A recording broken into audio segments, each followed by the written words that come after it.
This is a 20-minute VHS tape about a Lego character called Jack Stone. When it came out in 2001, it was the first real computer-animated Lego movie. But it hasn't aged that well. Incredible!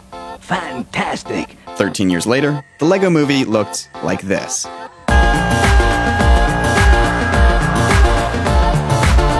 Let's watch that again. This is 2001. There you have it! And this is 2014. Yes, that's me. That is a huge difference. Here's how they made it happen. My name is Grant Freckleton. I'm a production designer at Animal Logic. He's overseen the animation style of movies like Legend of the Guardians, 300, and more recently the Lego Movie with co-directors Chris Miller and Phil Lord. Chris and Phil were determined to sort of make sure the audience were confused about what they were seeing. You know, is this actually stop motion or is this a CG film? And that became a big debate. Before the movie came out, there was a lot of conversation about whether the movie was stop motion or computer animation. It is, I would say, 99% CG animation, but it respects the rules of stop motion animation. It's designed to emulate that style. To understand what made that style so unique, you have to look back at what Lego movies used to look like. Early productions for themes like Bionicle, Star Wars, and Batman helped establish the whimsical feel of Lego movies, but the animation didn't fit the physics of the toy itself. There was this tendency to sort of treat the plastic as if it was kind of flexible rubber, which meant the characters could flex and move a lot more than they might be able to in real life. That style is typical of more traditional computer animation, like what you'd expect to see in a Pixar movie. Take a shot like this, for example. The background isn't made of actual blocks, plastic limbs, or bending in ways that they couldn't, and the faces are a bizarre blend of skin-like texture and Lego geometry. It doesn't look like a scene you could make at home with your own Legos. Compare that to scenes from the Lego Movie, where everything, gunshots, smoke, water, fire, explosions, clouds, even mud on the camera, are all made up of Lego pieces as they look in real life. We respected the hardness of the plastic by sort of not necessarily bending on the elbow, which you can't do on a real Lego minifig. That means that any movement you see on screen simulates the adjustment or replacement of an individual Lego piece. A joint or facial expression will never actually bend or stretch. It'll either move slightly or be replaced by another piece. Early Lego movies lacked that level of discipline. They struggled because they fought back against the limitations of the medium instead of embracing them. But the creators of the Lego Movie saw things differently. Characters that have, limitations force you to find solutions and charming ways of doing things in different ways. I mean, look at R2-D2. He's like the ultimate limited character. He's basically a bin with wheels that makes beeping noises, and that's all he's got to work with. Yet he's a really charming character, and everybody loves him. Same with BB-8 and other characters. Same with the Muppets. They're essentially sock puppets with googly eyes that you don't really have much control over. But it's from those limitations you actually get a lot of charm. Every now and then, the Lego Movie animators would let some joints overextend slightly to make room for a nod or a shrug of the shoulders, but overall, sticking to the plastic rule made for a believable movie.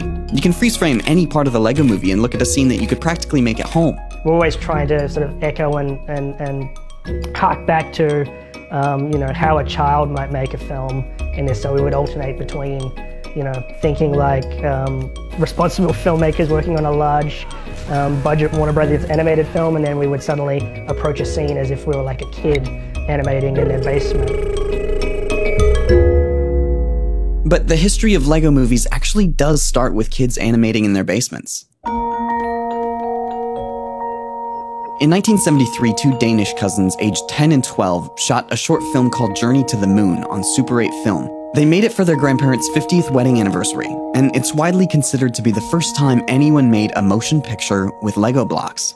Note that the people in this film are just little cylinder blocks. This was before any version of the minifigure design came out. Movies like this came to be known as brick films.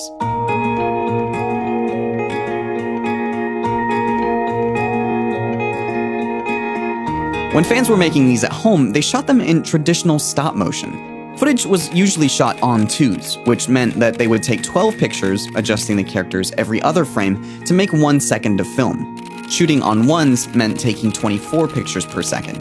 This was usually reserved for making faster movements, like running, look smoother.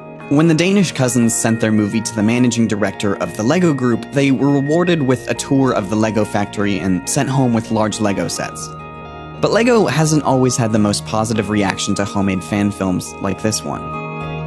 Between 1985 and 1989, a teenage animator named Lindsay Flay worked on a 16-minute short called The Magic Portal. He used borrowed equipment to shoot it in his parents' basement. Before entering festivals and competitions, Flay sent the film to Lego to see if they were interested in doing something with it. At first, Lego responded with a letter of approval, but soon the company started expressing legal concerns and issued a letter demanding Flay surrender all copies of the film within 7 days. Lego ultimately backed down, but Flay had already missed out on most major film festivals by then. Flay actually went on to work at Animal Logic. He left before production on Lego projects began, but his movie had a huge influence on the world of brick films. If you look at the live-action portion of the Lego movie, you'll see Finn, the little kid, holds up a sort of cardboard tube, and across the side is written Magic Portal. The Lego movie, of course, was a huge technical feat. There are 15,080,330 animated Lego pieces and 182 unique minifigures in the movie. Early mock-ups of buildings and vehicles were drafted out on a free software called Lego Digital Designer. Later on, in the animation software Maya, each brick was given profiles for fingerprints, dents, seam lines, scratches, and dust. It's hard to imagine what the Lego movie would be if it weren't for the legacy of these early home experiments. Where most animated films use soft lighting modeled after paintings, the Lego movie's lighting was harsh, replicating the actual lamps that animators like Flay used. Playful, non-stop-motion interludes, like levitation via fishing line, were part of Journey to the Moon long before they appeared in the Lego movie. Even the final break from the Lego world into the real world to meet a human creator parallels the Magic Portal really closely.